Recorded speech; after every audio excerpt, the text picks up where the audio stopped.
Thank you for joining us for our 2022 celebration of Black History Month. As the region's only academic health system, we are dedicated to meeting the healthcare needs of the people of our region.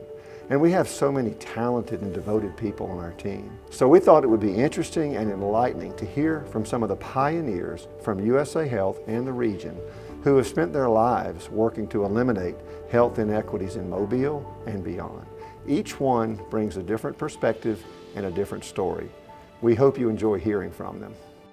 I came down in August of 1982 and looked at the area, fell in love with Mobile. There was only one physician when I came and started September 1st. There was one physician here, and basically they were across the street. They were getting ready to move over here to this building.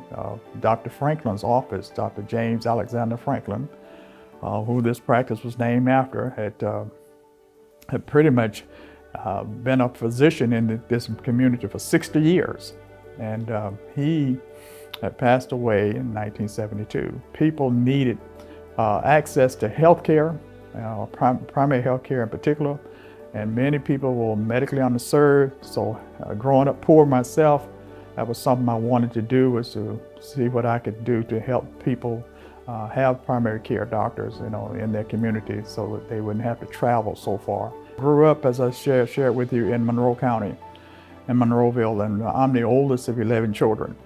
So my mom and were poor, very poor. We grew up poor, but we were happy as it could be, but there was a shortage of physicians.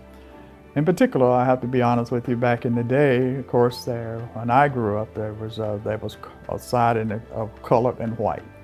So you had that in terms of access. And so I can remember them having to wait all day, basically to see a doctor sometime because of the fact they're sitting on the colored side waiting. Well, so you can see I've seen a lot of changes. Well, like you said, we celebrate Black History Month not just for 1 month.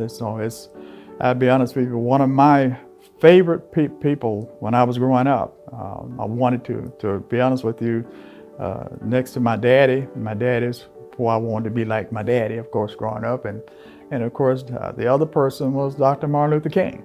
I loved him again.